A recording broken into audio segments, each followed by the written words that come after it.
This is James Taylor, and you're listening to The Creative Life. The Creative Life podcast is a show created for you, the creative. If you're looking for inspiration, motivation, and advice while at home, at work, or on your daily commute, then this show is for you. Each episode brings you a successful creative, whether that's a musician, writer, artist, designer, performer, educator, or creative entrepreneur. They share their journey, their successes, their failures, their creative process, their insights, and much, much more. This episode is sponsored by C-School, the online school for creativity training. If you'd like to unleash your creative potential and access a free Creativity Blueprint training series, then just head over to c.school. That's www.c.school for your free training series. In today's episode, I speak with Amber Rae, and we talk about wonder, being a shadow artist, and becoming an author. Enjoy this episode. Hey there, it's James Taylor, and I'm delighted today to have on the show Amber Rae. Called a millennial motivator by Fortune and the Brené Brown of Wonder by Mind Body Green, Amber Rae is an author, artist, and speaker whose work invites you to live your truth, befriend your emotions, and express your gifts. Her writing blends raw personal storytelling with actionable aha moments and has reached more than 5 million people in 195 countries. Her public art has spread to more than 20 countries, and she's spoken to and collaborated with brands like Kate Spade, Apple, Amazon, and Unilever. This year, she released her first book, Choose Wonder Over Worry, and it's my great pleasure to have Amber with us today. So welcome, Amber. Thank you. It's amazing to be here. So share with everyone what's going on in your life just now. What's going on in my life? Well, I just returned from a 7-city tour of spreading the Choose Wonder Over Worry message, about 150 interviews, live TV. It's been full on. So I'm in the part of the creative process that's rest and integration, as well as beginning to reflect on, this book journey for me has been a wild ride where I went from getting the book deal to publishing the book within a year. And so it was so fast and so nonstop that I'm reflecting on everything that happened and beginning to envision what I want to step into next. That's an incredibly short period of time, because a lot of authors I spoke to an author earlier today, and it was like 3 years, the whole process. Like there was the working with his literary agent and getting the proposal, and then the first draft, and then the second draft, and then getting it out, and then getting it marketed. Like 3 years have gone. So a year, that's a very fast, timeline to get a book out. Yeah, I wrote the book in 2.5 months. But I mean, granted, I was writing for 10 years every day. Yeah. So it wasn't like, all of a sudden, I want to write a book and I just wrote it. No, there was a lot of practice that went into it, but yeah, it was pretty remarkably fast. I was shocked. So I love the topic of your book. It's all about wonder. This sense of wonder, this sense of curiosity. And as I was just kind of reading about you, I wondered, where did wonder go for so many of us? So many people out there you meet in the world who they've obviously, you spend any time with a 3-year-old or a 4-year-old and they're always asking why? What happens to it? Why do so many adults today not have that sense of wonder in their lives? Yeah, well, just like you said, we're all born with this sense of innate curiosity and wonder for the world around us. We're in discovery. The world is our oyster as children, but then slowly over time, we're socialized and conditioned to worry, whether that's our education system or the beliefs we inherit from our family or who we think we're supposed to be from society. We begin to really worry and let worry drive the way we design and lead our lives. So, and one of the things I noticed, you have actually up on your site just now, you have like the first chapter of the book, and it tells a story, and a very, very powerful story, very personal to you, about really what the impetus, the why was of writing this book. So I wonder, if you tell, because I often think, when we talk about books, we talk about the how, this is like the strategy, this is the tactic, but actually in your case, I would love to know, like, tell us about the why. Why is this? Why did you write this book and at this time in your life? Yeah, there was, I start the book with the story of my dad, and I talk about his early and untimely death. And my dad was this brilliant singer, songwriter, artist, businessman. My mom said he was the most brilliant man she'd ever met.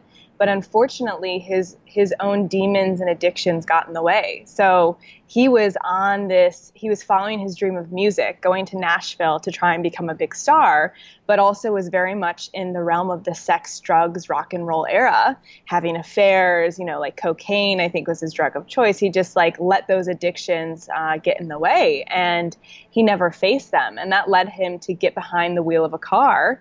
And that led to not only his death, but the death of his best friend.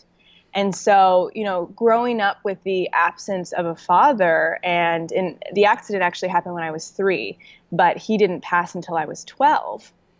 And in between that time, he never regained full consciousness, so he never came back. And there was this moment when I was 12 when he finally did pass, and I was so relieved because of that space of transition for him, and just I felt finally he can rest in peace. But when I got the news of his death, I both was so relieved and also at the same time angry that he died with his gift still inside. And so I remember this moment vividly where I was sitting in my house. I was in the guest bedroom on a bed. I was writing. And when I heard the news of his death, what I wrote in my journal was, "Don't die with your gift still inside." And I feel like that became my own rallying cry, because I didn't want to follow in my father's footsteps. And I wanted to live and give and really face my fears and my own demons. I didn't know this when I was 12, of course, but later as I reflected back, I saw how that was such a important seed that was planted that created what really drove me in the work that I do. And so you had that, terrible experience in your life early on, which I guess, there's that experience, whether it's through parents with drug abuse or through some death very early, and unfortunately it's happened to many people, and people can go different ways with it. Some people, it can define them in quite a negative way, and they can blame a lot of things on that. You chose a slightly different route. You chose the route of actually using that to be able to kind of empower yourself, and then now empowering others. But I also noticed, you didn't go straight from being a 12-year-old to go and writing this book. There was some time in between, and you did something which I think this resonates to a lot of our listeners, which I would, people like Julia Cameron would call becoming a shadow artist. Yeah. So you moved into this world of being an artist, but also helping other artists kind of do what they do. So, and it's quite easy to get, quite comfortable in that life, because you don't have to kind of put yourself out there. You're kind of helping support others. Can you tell us about that part of your life, that part of your journey, and what made you finally say, actually, now is the time to write this book, to actually me to come to the front of the stage? Yeah. So it's from the moment when I was 12 until the book being published, it was 20 years. And literally my final stop of my tour was the 20-year anniversary of my father's death, which was coincidental. I mean, I don't know if you can really make that stuff up, but yeah, it took me a long time to really discover that within me was an artist, because first I actually went into the path of tech. I was working in Silicon Valley. I was in the world of startups and brand marketing, and had this moment of realizing, wait, this isn't my life. I feel like I'm living someone else's life. And that was in my early 20s, about a decade ago. And that led me asking life's big questions. Who am I? Why am I here? What are my gifts? How can I express the fullness of myself? And that took me on this whole journey. And what was interesting is that as I was writing about my experiences and the questions I was asking and the revelations I was having, and also that journey led me to work with Seth Godin to start a publishing company. And it led to a lot of, it was public. People could see that I had made this leap, and I was creating an unconventional kind of success. So all of these entrepreneurs and creatives started coming to me saying, hey, I see you making these leaps. Can you help me too? And at this point, I was 25 years old, and I'm thinking, who the hell am I to help you figure out your life? I don't know. I'm just figuring it out. I don't know. But sure, let's do an experiment. And that experiment ended up reaping incredible results. People were launching companies, starting books, creating movements. And I did that sort of work of unlocking other people's potential for a good, I'd say 3 to 5 years, until I started to become resentful. And I love that you brought up, because The Artist's Way was the book that changed the direction of my life. And it was exactly realizing that I was being a shadow artist, that it was easier for me to be behind the scenes supporting someone else in realizing their own vision or their creative idea rather than stepping into the light. And when that resentment started to bubble to the surface, that's when I realized it's my time. And it's not, I can't truly, genuinely support people if I'm resenting the fact that I'm helping them with their book when I really want to write my book too.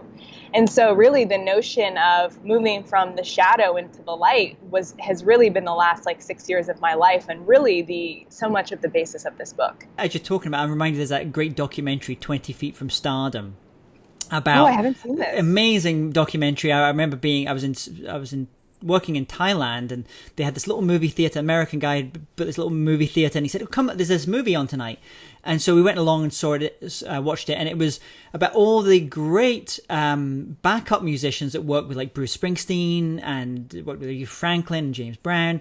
And one Bruce Springsteen said this line. He said, so many times you're working with great musicians in your band, say the backing singers, for example, but that 20 feet from the back of the stage to the front of the stage is the scariest 20 feet to go, because Absolutely. You're putting yourself right up there on the front, and you have to kind of expose yourself in that way as well. Was there any advice that you got as you were starting to make that transition, make that change from back of the stage to the front of the stage, that any kind of advisors or mentors gave you? Well, I remember one mentor sitting me down saying, it's your time. And of course you're scared because you love this so much. You found, who you are and what your life's work is.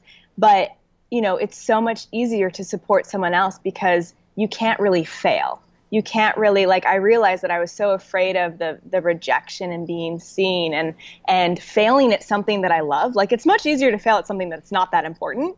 But what if I totally put myself out there and it doesn't work out? Then I would be crushed. And I think that was really the gap. And so, so much of what I learned actually with Seth is that, fail forward and make more mistakes. And his whole thing when we worked with him was, let's fail as quickly as we can, because it's not a question of what if I fail. It's a question of when I fail, what am I going to do about it? Because we all failure is learning and growth. And so I think really taking failure out of the picture and shifting that into meaningful insights and growth and more tests and experiments, that really supported me to continue to move forward and take steps. So you mentioned Seth there, obviously kind of relationship there, kind of working together. How did that come about? Did that come about through a good thing, or was it because something happened that it was just a circuitous route to kind of ending up working together? What's the origins of that story? The origins of that story, that was, I think, one of the turning points in my life and career, and probably one of the most challenging yet pivotal. It was a 6-month experience, 6 months of my life. I feel like I learned more in 6 months than, some people might learn in 6 years of a career. And I had just moved to New York. I left Silicon Valley in tech, and I was doing a bunch of different experiments in New York on different projects, one of which was on the front page of the New York Times. ABC World News did a story on it. So some of my ideas were beginning to get traction. And then he put out this call that he was looking for apprentices to help him start a new kind of publishing company. And I remember I had 17 friends forward it to me, and they're like, "This is for you.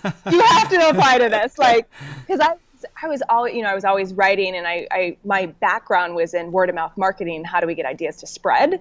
And so it was a perfect blend of Seth is the master of permission marketing and how we spread ideas, with actually getting an inside look at the publishing experience and how to actually create a book and idea from scratch. And so, I applied. I spent 14 hours on the application. I thought, probably not going to hear back. And then he picked 20 so of us to go up to his office in upstate New York. And it was this 2-day interview. And I think there was 20 of us there. Of the 20 of us, he asked 7 of us to join the team. And I remember leaving the 2-day interview, which was a boot camp in and of itself, thinking there's no way that he chose me to be a part of this. And when I got the email, I was like, all right, let's do this. So, it was, I think for everyone there, it's an uncomfortable, unknown environment. Seth was so good at encouraging us to lead and take initiative. He would give us a little bit of direction, but not very much, because he really wanted to see us step up, lead, and do something. So I'm guessing it was like a nicer version of The Apprentice, you were. It wasn't quite like you're looking like you were fired type of thing, but like, and tell me more. Yeah, exactly. And I mean, we took ideas in books. We brought an idea to market in 12 weeks. So also to see the speed at which an idea, like we worked with Stephen Pressfield on a second book, do the work. And I love The War of Art, one of my favorite books. And to see that come to life in 12 weeks is just remarkable. So you're working with, like, I mean, there's some of the greatest names in writing, nonfiction writing. Seth, obviously leader in when it comes to marketing, permission marketing. Stephen Pressfield, the War of Art, great books. So was this the time that you were starting to get those niggles of like, okay, now is my time, I need to start putting myself forward? Or were you just so immersed in being that shadow artist and kind of supporting these other writers that kind of stuff got pushed to the back? I hadn't started working. This was the catalyst that had people come to me and say, can we work with you? Can you support me? But there was an opportunity where I completely bit it, where Seth, we were publishing 12 books, and Seth had invited me to be possibly one of the 12 books that we published, which was the dream of a lifetime, to be one of the 12 books. And I started to put together the materials. And when I shared them with Seth, I was so sensitive. I talk about how in every creative, there's an artist, there's an editor, and there's an agent. And the artist is the part of us that is that sensitive creative that creates the ideas. That's where inspiration comes from. That is so necessary in the creative process to create the raw material. And then the editor steps in, and the editor is like, okay, who is this for? What is the audience? And how can we package this in a way that's going to really make a difference? And then the agent is, okay, now how do we sell and promote this and get this out there? And, it's really important as a creative to know who you're bringing to the table in every moment.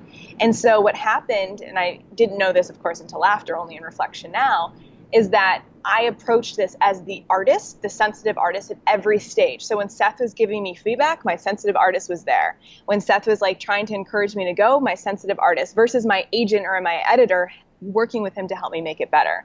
So the opportunity ended up triggering a lot of my insecurities, and I didn't end up completing the book.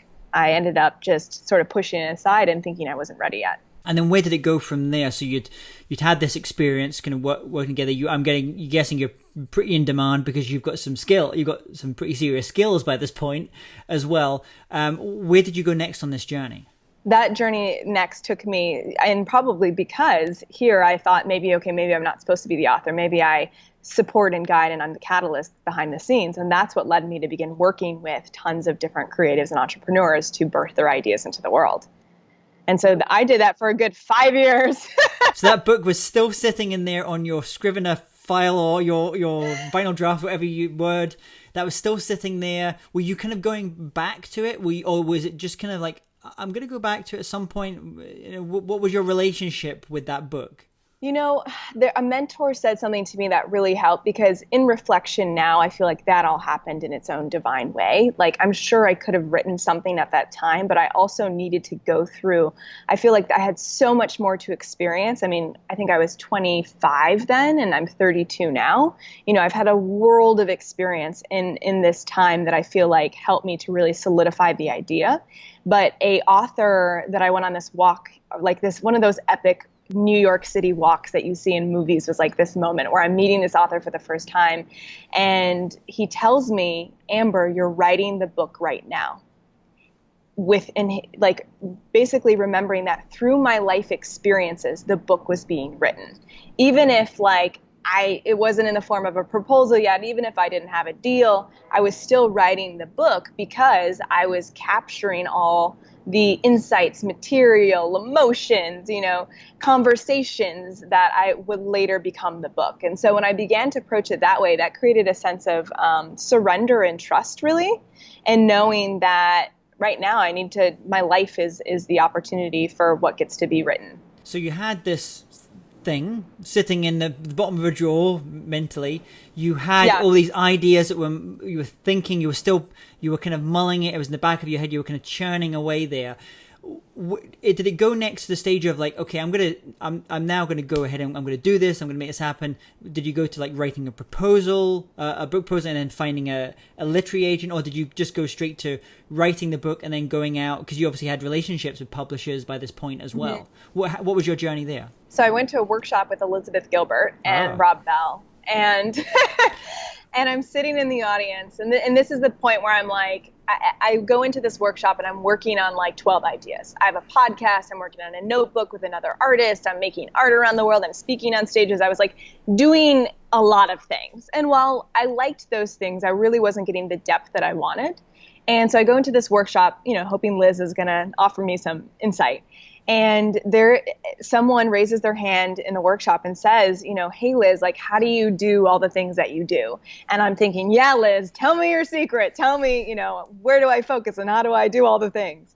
And Liz tells of this time when she was a struggling writer and not really doing the sort of work she wanted to be doing. And she was complaining, she said, to this wise older woman about how she wasn't doing the kind of writing she wanted to do. And the wise older woman looked to her and said, well, Liz, you got to, say no to some things in order to claim the life that you're telling me that you want. And Liz was like, you're right. I need to say no to the things I think I should do, say no to maybe going to the bar on Sundays with friends, I need to say no to these things. And the woman stopped her and said, no, you need to say no to things that you do want, with the realization that there's things that you want even more. And that for me was the aha moment, because I realized that I did want everything I was working on, but there was something that I wanted even more, and that was my book in bookstores. And that was the thing that I haven't been able to shake for like the 6 years leading up to that moment. And I knew that it was, time to go all in, that the fear wasn't going away. The anxiety, the worry, the doubts, they weren't going to go away. They were going to come along with me. However, I wasn't going to let them stop me anymore. And so that's when I said, okay, in 3 weeks, I'm going to have a first draft of the proposal. Once I have the first draft of the proposal, I'm sending it out to every literary agent contact that I know, and I'm just going to go all in and see what happens. And, I'd rather find out now than continue to circle and imagine the one day what if. And so that was really the catalyst moment for me. So with literary agents and publishers, they often talk about that platform. What's your platform? At this stage, did you have, obviously you had a lot of relationships with like interesting people that had their own kind of followings.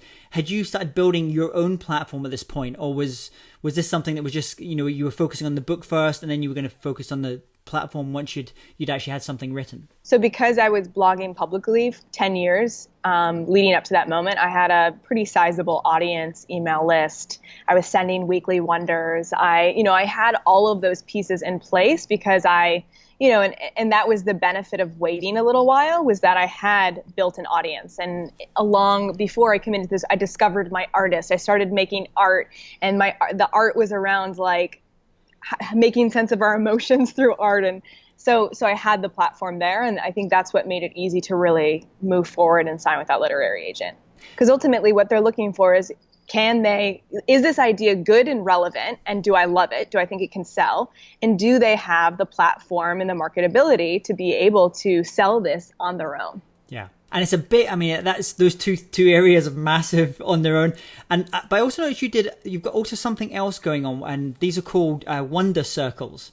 And I was at an event, my wife and I, we were at an event at the weekend, not an event I would normally go to, but it was a Harley Davidson festival, bike festival. And I'm not a biker and I've got no interest in bikes.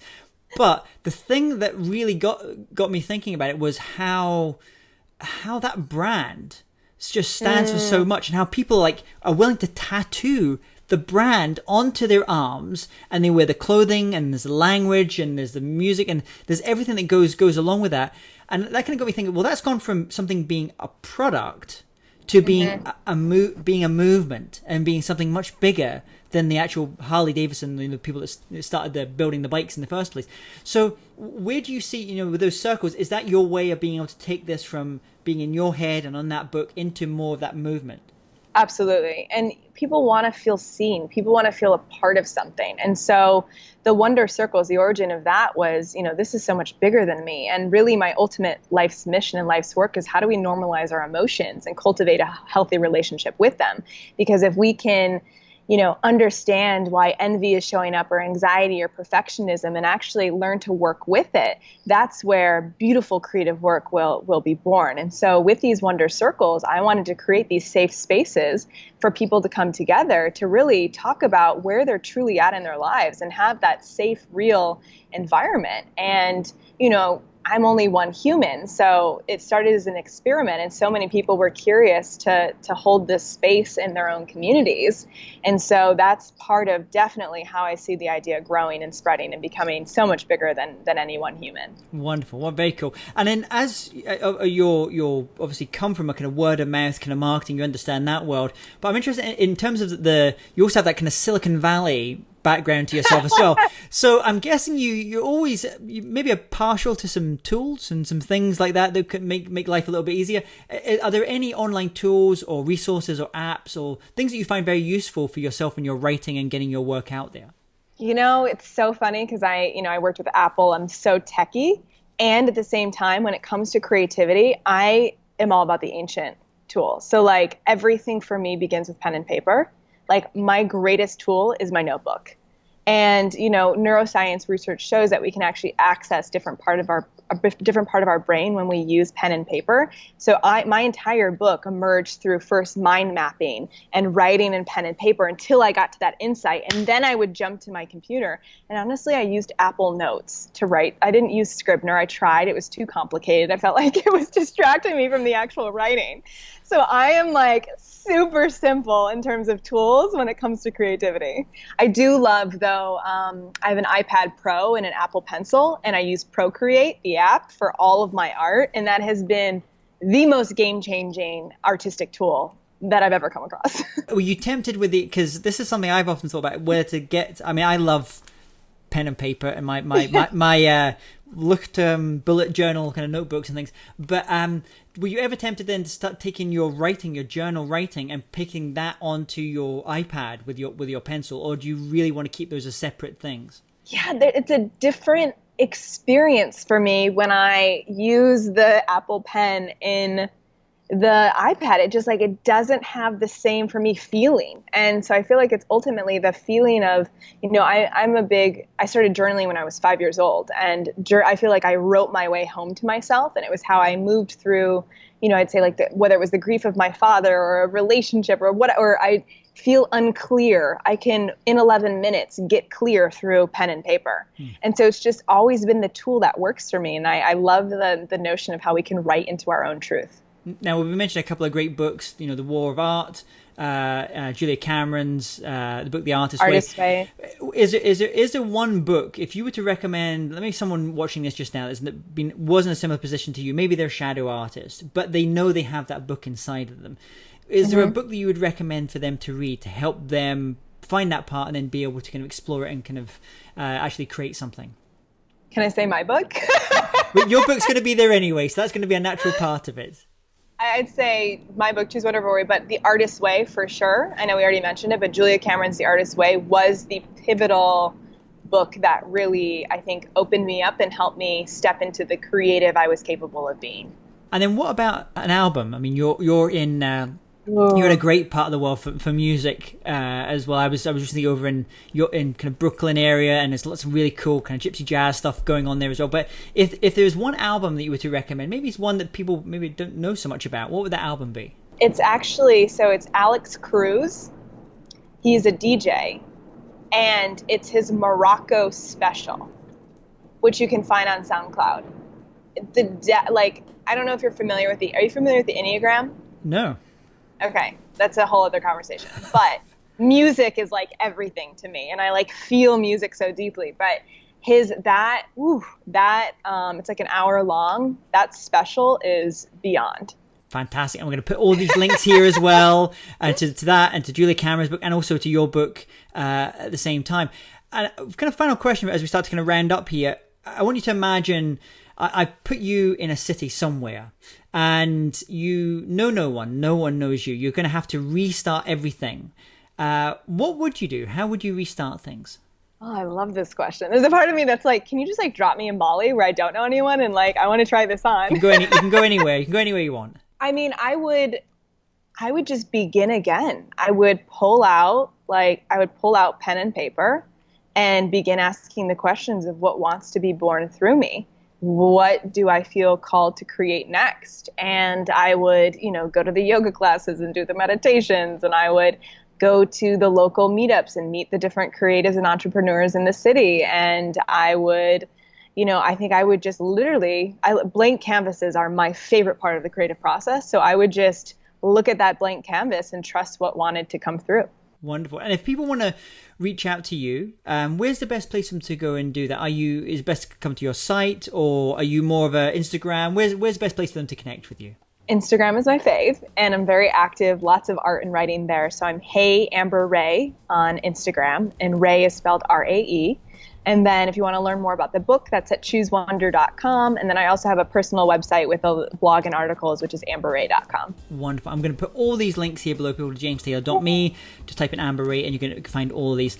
Amber, it was an absolute pleasure speaking with you today. I love what you're all about. I think it's great having, you've got obviously I see you in that lineage, like Julia Cameron and Elizabeth Gilbert and yourself, and I think it's such a great time. I think this is a perfect time for your book coming out, because there's a lot of people that don't know some of that work, and it's a way for them to kind of to reconnect with that part of themselves and really understand this sense of wonder. So thank you so much for coming on today and for sharing the story of your creative life. Thank you.